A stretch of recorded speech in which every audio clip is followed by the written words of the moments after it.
البقية بحياتكم وعظم الله أجوركم. اليوم فقدنا 9 شهداء و13 جريح. علي الخالدي يعلق على فاجعة البصرة ويطالب بحماية المشاية.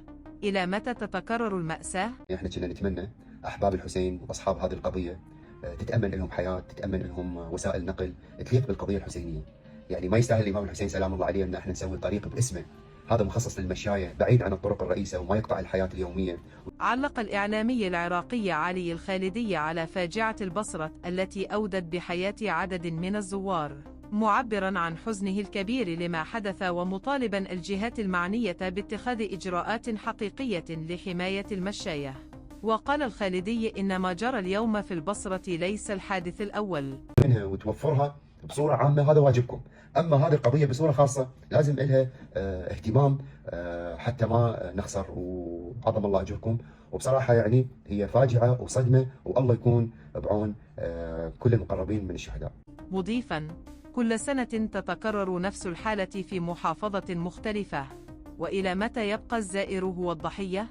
وطالب بتوفير طرق آمنة وحواجز حماية وتنظيم أفضل لمسارات المشاية، مؤكداً أن أرواح الناس أمانة، ولا يجوز أن تتكرر مثل هذه الكوارث مع كل موسم للزيارات الدينية.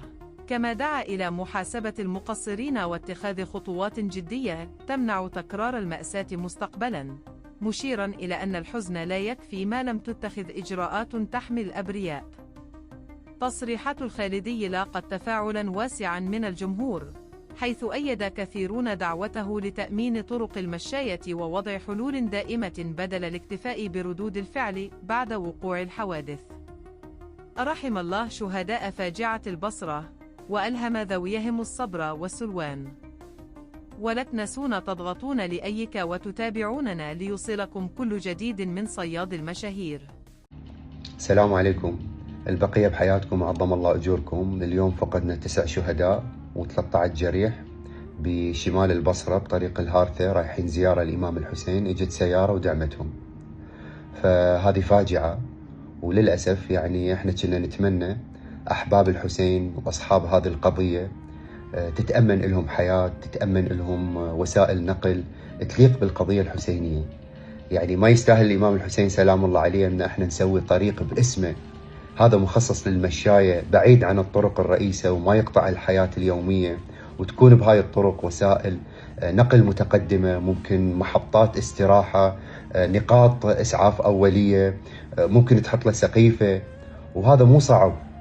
يعني احنا اللي يجونا ضيوف يجونا يدخلون من المنفذ من السليمانية، يدخلون من زرباطية من الكود، يدخلون من الشلامشة من البصرة، ويطلعون العراقيين من محافظاتهم، وكلهم يلتقون بهذا الطريق. يعني هذا انت شوف الهدر الاموال والمشاريع، هذا ما يقل اهميه. يعني هذا يمثلنا دائما هذه القضيه الحسينيه امام العالم، وكل العالم منبهره من هذه الاعداد المليونيه. فمو غلط ان احنا نامن حياتهم ونحفظ كرامتهم، بس ما نخسرهم كل سنه، وكل سنه حادثه ومنطقه معينه، هذا ما يجوز وحرام، وهاي مسؤوليه عليكم. يعني الطرق انت تأمنها وتوفرها بصورة عامة، هذا واجبكم. اما هذه القضية بصورة خاصة لازم لها اهتمام حتى ما نخسر، وعظم الله اجركم. وبصراحة يعني هي فاجعة وصدمة، والله يكون بعون كل المقربين من الشهداء.